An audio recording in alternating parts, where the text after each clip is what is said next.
नमो नमः। महाकवि कालिदास विरचित अभिज्ञान शाकुंतलम के चतुर्थ अंग का हम लोग अध्ययन कर रहे हैं। चतुर्थ अंग के 11वें एकादश श्लोक से हम पढ़ेंगे। आकाशे, आकाश भाषित। जब शकुंतला की विदाई हो रही होती है तब आकाशवाणी होती है।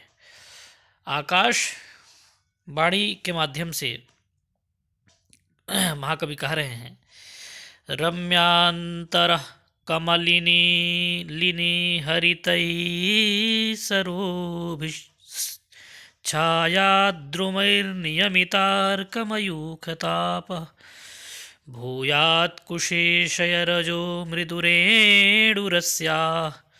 शान्तानुकूलपवनश्च शिवश्च पंथाः। महाकवि कहते हैं कि कमलिनी हरितैः सरोभिः रम्यांतरः, अर्थात कमलिनियों से हरे भरे जो सरोभी, जो तालाब हैं उनके रम्यांतरः, अंतर मतलब मध्य का जो भाग है, कमलिनियों से हरे भरे सरोभी तालाब के जो मध्य का भाग है वह क्या है, बहुत ही अत्यंत मनोहर है। छायाद्रुमैः नियमितार्कमयूखतापः, छायाद्रुमैः, छा जो छाया के द्रुम, द्रुम मतलब वृक्ष, एकदम घने, घना जो है, घनी छाया वाले वृक्षों से नियमित अर्क मयूख ताप, अर्क माने सूर्य, मयूख माने किरण, ताप माने ताप। हाँ, नियमित है, नियमित हो गया, निवारित हो गया है अर्क, अर्थात सूर्य का कि किरणों का जो ताप है, संताप है। जब बड़े बड़े पेड़ हैं तो वहाँ पर सूर्य का जो ताप है नीचे नहीं आ पा रहा, उससे निवारित हो जा रहा है। और अस्याह पंथाः, किसके अस्याह अर्थात शकुंतलायाः, पंथा अर्थात जो मार्ग है, हाँ, कुशेशय रजो मृदुरेणुरस्याः, कुशेशय, कुशेशय बोलते हैं कमल को, कुशे अर्थात जले, सेते इति कुशेशयः, कुशे पूर्वक शेंग सैन्य धातु से अच प्रत्यय करते हैं, अधिकरणे शेते है, इस सूत्र से अच प्रत्यय करने पर कुशेशय शब्द बनता है।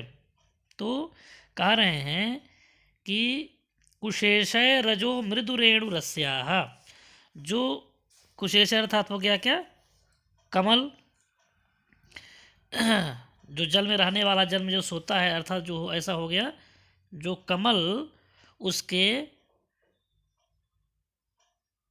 रजो मृदु रेणु रस्या, रज जो उसका पराग, रज मतलब पराग है कमल, उसका कमल का, उसके रेणु, रेणु मतलब मृदु रेणु, मृदु मतलब कोमल, रेणु, रेणु अर्थात कोमल, रेणु मतलब रज, धूल, जो कमल के पराग से, कमल के पराग से कोमल, मृदु, मृदु मतलब कोमल, रेणु मतलब धूलि युक्त जो है, कौन, शांतानुकूल पवनः च शिवः भूयात, शांत और अनुकूल, शांत और अनुकूल पवन, वायु से युक्त क्या हो, ये जो पंथा है, ये मार्ग है, क्या हो, ये कल्याणक शिव, शिव कल्याणमय हो, कल्याणकारी हो। ठीक है, तो यहाँ पर वायु की बात चल रही है। तीन प्रकार की प्रायः वायु होती हैं, तीन विशेषताएं वायु की होती है, शीतल, मंद और सुगंध।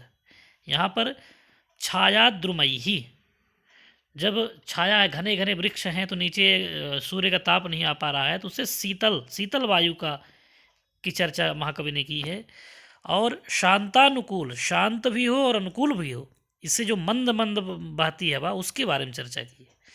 और सुगंध, जो कमल के परागों से दिव्य सुगंध पूरे मार्ग में प्रसारित करने की जो महाकवि बात कर रहे हैं, उसे सुगंध, शीतल, मंद और सुगंध, तीनों प्रकार की वायु की चर्चा महाकवि ने यहाँ पर की है। और नियमितार्क मयूख तापः, इसमें थोड़ा देख लें। नियमितः अर्कस्य अर्थात सूर्यस्य मयूखानां किरणानां तापः यस्मिन् सः, तो यहाँ पर बहुब्रीहि समास हो जाएगा। ठीक है। और कुशेषय को आपने देख ही लिया इस प्रकार से। और यहाँ पर क्या है कि तुल्य योगिता नामक अलंकार है। कैसे? यहाँ पर जो मार्ग है और वायु दोनों उपस्थित हैं, दोनों कल्याणकारी हो, मार्ग भी हो और वायु भी हो, दोनों का शिव के साथ संबंध है, कल्याण के साथ संबंध होने से तुल्य योगिता नामक यहाँ पर अलंकार माना जाता है।